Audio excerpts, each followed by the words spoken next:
Study 24 Udaipur में आप सभी का स्वागत है।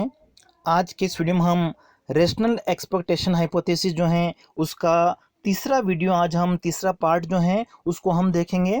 पिछले दो वीडियो में हमने रेशनल एक्सपेक्टेशन हाइपोथेसिस क्या होती हैं, उसकी कौन कौन सी मान्यताएं हैं और ये जो हाइपोथेसिस है वो कब से आई थी, इसके बारे में जो विचार हैं सबसे पहले किसने विचार दिए थे और उसके बाद में रॉबर्ट लुकास ने 1970 के बाद में इसको डेवलप किया था, उसको हम देख चुके हैं। रॉबर्ट लुकास के क्या विचार थे और साथ ही साथ रेशनल एक्सपेक्टेशन हाइपोथेसिस को मानने वाले जो अर्थशास्त्री हैं उन्होंने एक तरह से जो फिलिप्स कर्व था उसको एक तरह से गलत साबित किया था। इसके बारे में हम पिछले वीडियो में डिस्कस कर चुके हैं। देखिए, फिलिप्स कर्व जो था वो किस तरीके से होता है, अल्पकाल में जो इनवर्स रिलेशनशिप होती हैं अनएम्प्लॉयमेंट और इन्फ्लेशन जो हैं उनके बीच में इनवर्स रिलेशनशिप को बताता है। जैसा कि हमने पढ़ा था, इस तरीके से ये हमारे अल्पकालीन फिलिप्स कर्व हैं जो क्या दर्शा रहे हैं, इन्फ्लेशन और अनएम्प्लॉयमेंट के बीच में इनवर्स रिलेशनशिप को। लेकिन जो रेशनल एक्सपेक्टेशन हाइपोथेसिस उन्होंने क्या कहा था कि चाहे अल्पकाल हो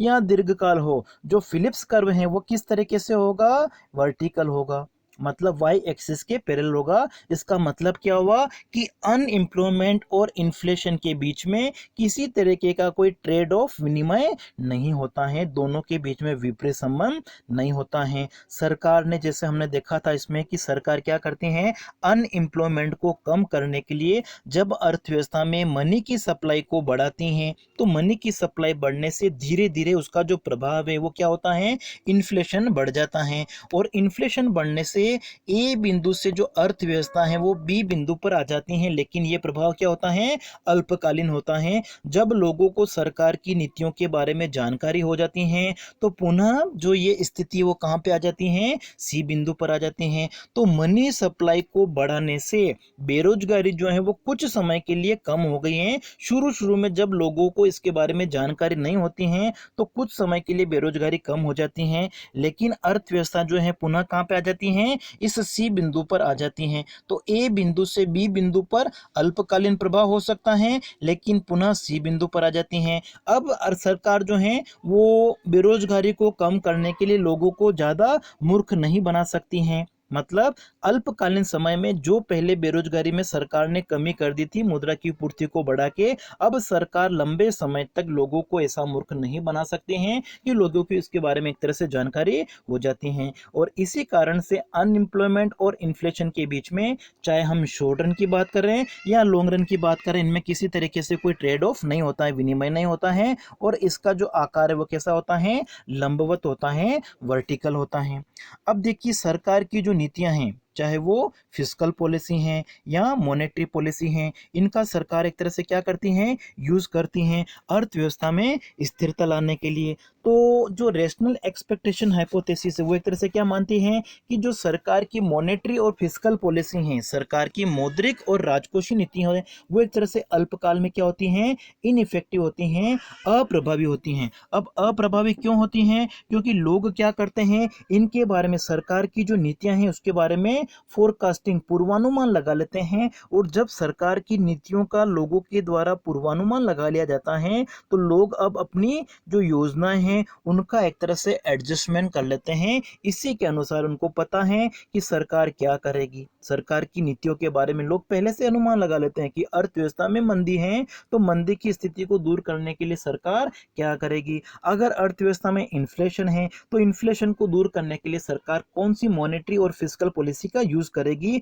जो हिस्टोरिकल डेटा थे उनका यूज करके एक तरह से लोग क्या करते हैं, उनका पूर्वानुमान लगा लेते हैं। और इस तरीके से जो सरकारी नीतियां हैं वो प्रभावशाली, उनकी जो इफेक्टिव की हम बात कर रहे हैं वो एक तरह से इनइफेक्टिव हो जाती हैं, अप्रभावी हो जाती हैं। अब हम इन दोनों को बारी बारी से देखेंगे कि सरकार की जो मौद्रिक नीति हैं और राजकोषीय नीति हैं वो किस प्रकार से अप्रभावी हो जाती हैं।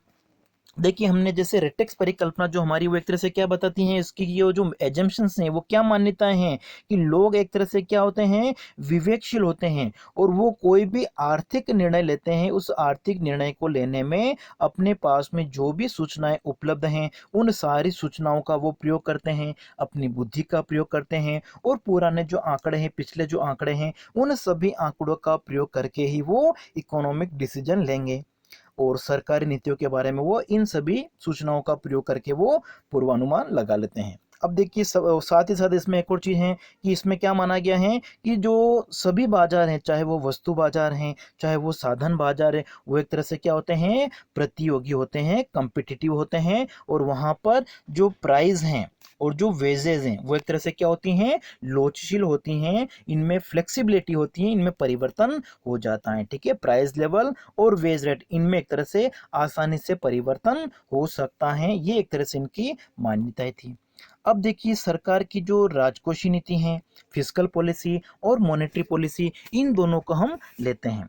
सबसे पहले अगर हम फिस्कल पॉलिसी की बात करें, राजकोषीय नीति की, तो देखिए प्रोफेसर किन्स का क्या मानना था कि सरकार को बेरोजगारी को दूर करने के लिए एक तरह से जो राजकोषीय नीति है उसका प्रयोग करना चाहिए। तो बेरोजगारी को दूर करने के लिए प्रोफेसर किन्स ने राजकोषीय नीति का समर्थन किया था। लेकिन जो रेशनल एक्सपेक्टेशन हाइपोथेसिस है वो एक तरह से क्या मानती हैं कि सरकार के द्वारा बेरोजगारी को दूर करने के लिए अगर राजकोषीय उपाय अपनाए जाते हैं, जैसे कि सरकार टैक्स रेट को कम कर देती हैं, करों में कमी कर देती हैं, या जो गवर्नमेंट एक्सपेंडिचर हैं उसको बढ़ा देती हैं, तो ये दोनों जो उपाय हैं वो किससे रिलेटेड हैं, फिस्कल पॉलिसी से। लेकिन इन उपायों के बारे में लोगों को जानकारी होती है, तो ऐसी स्थिति में ये प्रभावशाली नहीं होंगे। मतलब अर्थव्यवस्था में बेरोजगारी में जो कमी है वो कब होगी, जब लोगों को सरकारी उपायों के बारे में जानकारी नहीं हो। मतलब ये जो उपाय हैं वो किस प्रकार के होने चाहिए,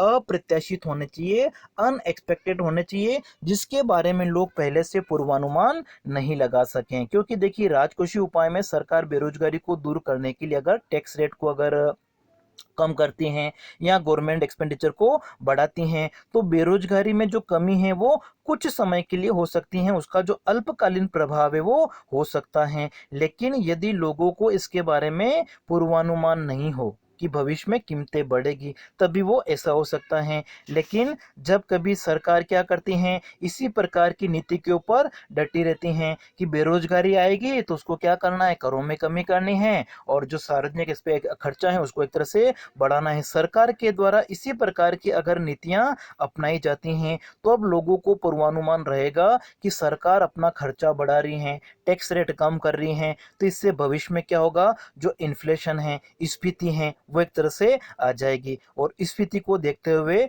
जो मजदूर हैं, जो वर्कर्स है, वो क्या करेंगे, अधिक मजदूरी की मांग करेंगे। अधिक मजदूरी की मांग करेंगे तो जो उत्पादन की लागत है वो भी एक तरह से क्या होगी, अर्थव्यवस्था में बढ़ेगी, जिससे जो कीमतें हैं, प्राइजेस हैं, वो भी एक तरह से क्या होगी, बढ़ेगी। और इसका मतलब क्या हो गया कि जो फिस्कल पॉलिसी है वो अल्पकालीन समय में एक तरह से क्या हो गई हैं, अप्रभावी हो गई हैं। दीर्घकाल में हो सकता है कि जो इन्फ्लेशन है, अनएम्प्लॉयमेंट है, वो एक तरह से ज़्यादा बढ़ जाए जब सरकार के द्वारा स्फीति को नियंत्रित करने के लिए प्रयास किए जाते हैं। ठीक है, तो राजकोषीय नीति एक तरह से क्या हो जाती हैं, अप्रभावी हो जाती हैं। तो ये जो सिद्धांत, ये जो हाइपोथेसिस है वो क्या मानती हैं कि सरकार के द्वारा जो फिस्कल पॉलिसी अपनाई जा रही है वो प्रभावशाली कब होगी, जब सरकार की जो नीतियां हैं उसके बारे में लोगों को जानकारी नहीं हो। मतलब ये एक तरह से क्या होना चाहिए, अप्रत्याशित होने चाहिए, अनएक्सपेक्टेड होने चाहिए। लोग अगर पूर्वानुमान लगा लेंगे तो इसका प्रभाव नहीं पड़ेगा। इसी तरीके से अगर हम मॉनेटरी पॉलिसी की बात करें, मौद्रिक नीति की,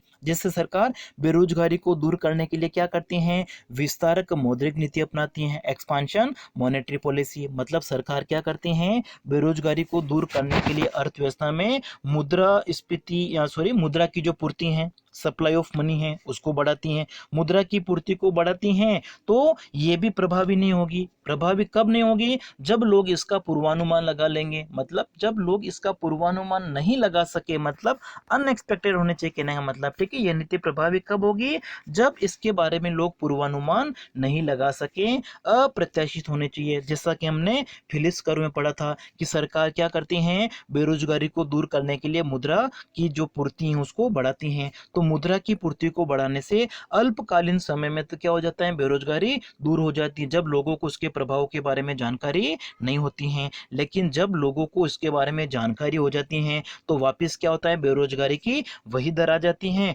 और इन्फ्लेशन बढ़ जाता है। इसका मतलब क्या हुआ कि जो मॉनेटरी पॉलिसी है वो प्रभावी नहीं होती है। कब प्रभावी नहीं होती हैं, लोगों को जब इसके बारे में जानकारी होती है। तो ये जो हमारी रेशनल एक्सपेक्टेशन हाइपोथेसिस है वो क्या कहती हैं कि सरकार की जो ये पॉलिसी है, चाहे वो मॉनेटरी पॉलिसी है चाहे वो फिस्कल पॉलिसी है, वो अल्पकाल में एक तरह से अप्रभावी हो जाएगी। तो ये जो अर्थशास्त्री हैं जो रेशनल एक्सपेक्टेशन के समर्थक है वो क्या मानते हैं कि सरकार अगर इस प्रकार की जो फिस्कल पॉलिसी है, जो मॉनेटरी पॉलिसी है, वो अगर बेरोजगारी को दूर करने के लिए कोई नीति बनाती हैं, अर्थव्यवस्था में जो इन्फ्लेशन है, मुद्रास्फीति है, उसको नियंत्रण के लिए अगर सरकार इस प्रकार की जो नीतियां बनाई जा रही हैं वो लोगों को एक तरह से सरप्राइज करने वाली नहीं होनी चाहिए। मतलब सरकार को लोगों को इसके बारे में बताना चाहिए कि सरकार क्या कर रही है, सरकार किन उद्देश्यों को पूरा करने के लिए इस प्रकार की नीतियां लाई है। जब सरकार इसके बारे में लोगों को जानकारी देगी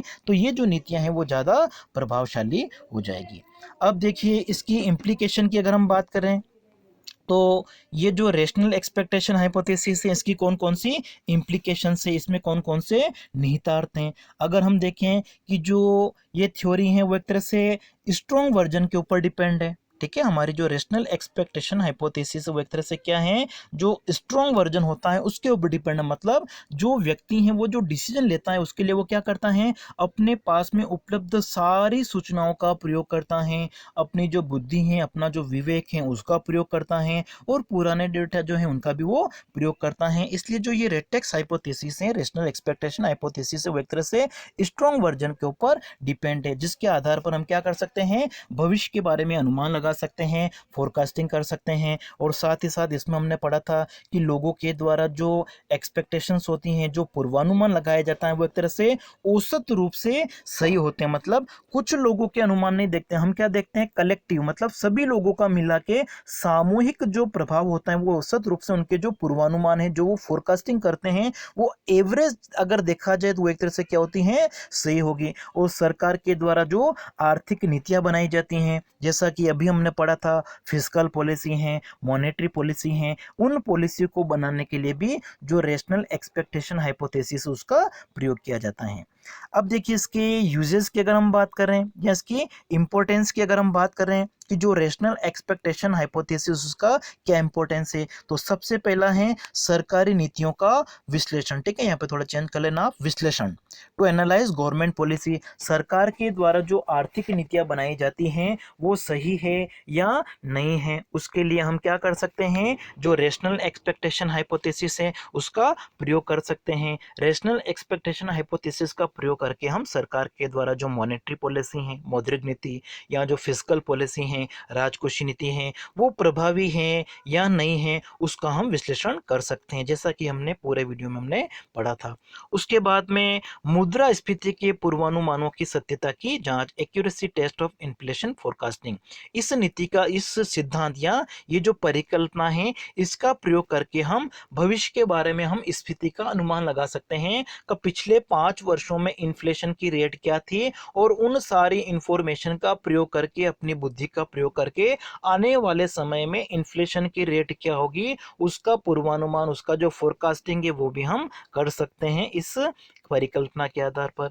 साथ ही साथ अगर हम बात करें, ये जो परिकल्पना है वर्तमान समय में बहुत ही पॉपुलर हो रही हैं। बहुत सारे जो मैक्रो इकोनॉमिक पॉलिसी हैं, जो थ्योरीज हैं, समष्टिगत आर्थिक सिद्धांत हैं या जो इकोनॉमिक मॉडल हैं, उन मॉडल को बनाने के लिए एक तरह से वर्तमान समय में जो रेशनल एक्सपेक्टेशन हाइपोथेसिस उसका प्रयोग किया जा रहा है। सरकार के द्वारा अर्थव्यवस्था में कोई भी निर्णय लिए जाते हैं तो उसमें लोगों की जो एक्सपेक्टेशंस होती हैं उनको भी ध्यान में रखा जाता है। और साथ ही साथ जो अनेक अर्थशास्त्री हैं उन्होंने नए नए जो सिद्धांत दिए हैं या वो जो आर्थिक मॉडल बनाते हैं, उन आर्थिक मॉडल में, आर्थिक नीतियों में भी ये जो रेशनल एक्सपेक्टेशन है उसका एक तरह से ध्यान रखा जाता है।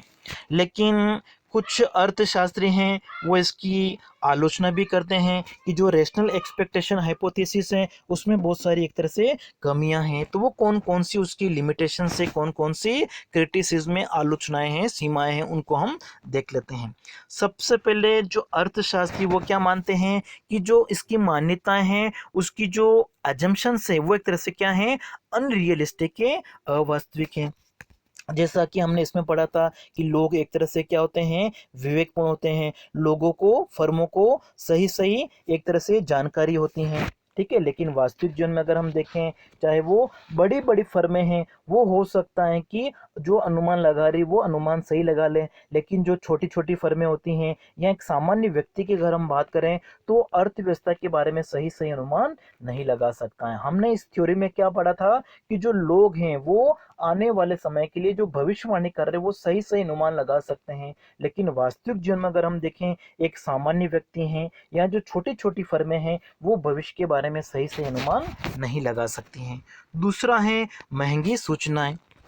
अब देखिए इसमें जैसे रेशनल एक्सपेक्टेशन में हमने क्या पढ़ा था कि अर्थव्यवस्था के बारे में जो पूर्वानुमान लगाया जाता है, जो भविष्यवाणी की जाती हैं, उसके लिए एक व्यक्ति है वो अपने पास उपलब्ध समस्त सूचनाओं का वो प्रयोग करता है। लेकिन सारी सूचनाओं को कलेक्ट करना, उनको एकत्रित करना एक तरह से क्या होता है, बहुत ही महंगा होता है। सूचना के लिए हमको कोई ऐसा बाजार नहीं है कि जहाँ पर हमको सारी इंफॉर्मेशन जो है वो अवेलेबल हो जाए। तो आर्थिक एजेंट जो होता है वो एक तरह से विवेकपूर्ण प्रत्याशाओं के आधार पर अपना काम नहीं कर सकते हैं, ठीक है, क्योंकि सूचना एक तरह से क्या होती है, उनको प्राप्त करना एक तरह से क्या होता है, बहुत ही डिफिकल्ट होता है, बहुत ही कठिन होता है। साथ ही लोगों के द्वारा जो सूचनाएं प्राप्त की जाती हैं, सरकार के द्वारा जो सूचनाएं प्राप्त की जाती हैं वो एक तरह से क्या होती हैं, अलग अलग होती हैं। जो एक व्यक्ति सूचना इकट्ठी कर रहा है, एक छोटी फर्मों के द्वारा जो सूचना एकत्रित की जा रही है, बड़ी फर्मों के द्वारा जो सूचना एकत्रित की जा रही है, सरकार के द्वारा जो सूचना एकत्रित की जा रही है,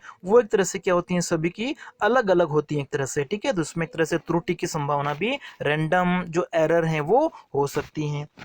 साथ ही साथ ये जो थ्योरी हमने पढ़ी थी उसमें क्या मान लिया गया था कि जो प्राइस लेवल हैं, जो कीमतें हैं और जो वेजेज है, मजदूरी, वो एक तरह से क्या होती हैं, फ्लेक्सिबल होती हैं। जबकि रियल में अगर हम देखें तो कीमतें और जो मजदूरी हैं वो एक तरह से फ्लेक्सिबल नहीं होती है, जैसा कि हमने फिलिप्स कर्व पढ़ा था, ठीक है। तो इस सिद्धांत में एक तरह से क्या मान लिया कि कीमतों और मजदूरी को लोचशील मान लिया गया था। लेकिन वास्तविक जीवन में अगर हम देखें तो कीमतें और मजदूरी जो होती हैं, जो आलोचना करने वाले अर्थशास्त्री उनका मानना है कि कीमतें और मजदूरी जो होती है वो एक तरह से स्थिर होती हैं, वो लोचशील नहीं होती हैं। और इसी कारण से जो मॉनेटरी पॉलिसी है, फिस्कल पॉलिसी, वो अल्पकाल में क्या होती हैं, इफेक्टिव होती हैं, प्रभावी होती हैं। अल्पकालीन समय में मौद्रिक और राजकोषीय नीतियां जो है वो प्रभावी होती हैं। क्यों होती हैं? क्योंकि मजदूरी जो होती है, वेजेस, और जो कीमतें होती है वो अल्पकाल में क्या होती हैं, स्थिर होती हैं, जैसा कि हमने फिलिप्स कर्व पढ़ा था।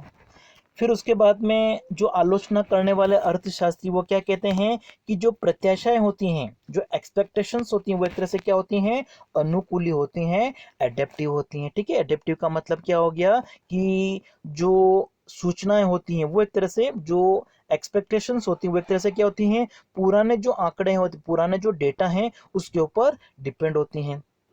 जैसे कि लोग क्या करते हैं, कुछ पूर्वानुमान लगाते हैं, कोई व्यक्ति विशेष है वो बाजार में जैसे कीमतों के बारे में अनुमान लगाता है, जो कि प्राइस लेवल उसके बारे में वो अनुमान लगाता है, तो लोगों को उसके बारे में पर्याप्त जानकारी नहीं होती है, क्योंकि इसमें जो रेशनल एक्सपेक्टेशन हाइपोथेसिस उसमें एक तरह से क्या माना गया है कि लोगों के पास में सारी इंफॉर्मेशन अवेलेबल होती हैं, अर्थव्यवस्था में जीडीपी का लेवल क्या है, आर्थिक विकास की स्थिति कैसी है, प्राइस लेवल कितना है, अर्थव्यवस्था जो उसका स्ट्रक्चर कैसा है, संरचना कैसी है, सारी जानकारी होती है, ऐसा माना गया है। लेकिन वास्तविक जीवन में अगर हम देखें तो सभी लोगों को इस बारे में इतनी जानकारी नहीं होती। मतलब वो क्या करते हैं, अपना जो डिसीजन है उसको लेने के लिए जो पिछले आंकड़े हैं, जो पुराने डेटा हैं, उन्हीं का प्रयोग करता है। इस तरीके से हम कह सकते हैं कि जो पुराने डेटा का अगर यूज किया जाएगा तो वो एक तरह से क्या है, एडेप्टिव एक्सपेक्टेशन को दर्शाता है। और साथ ही साथ लोग एक तरह से क्या करते हैं, अर्थव्यवस्था के बारे में धीरे धीरे उसके बारे में सभी लोगों को जानकारी हो जाती है, धीरे धीरे वो सीख जाता है कि सरकार की जो पॉलिसी होगी वो किस प्रकार की होगी। इसलिए जो रेशनल एक्सपेक्टेशंस होती हैं वो एक तरह से क्या होती हैं, जो एडेप्टिव एक्सपेक्टेशन होती हैं उसी के समान होती हैं, इन दोनों में कोई ज़्यादा अंतर नहीं होता है। ठीक है, तो ये कुछ अर्थशास्त्री हैं, उन्होंने इनके बारे में ये इन आधारों पर आलोचनाएं की हैं।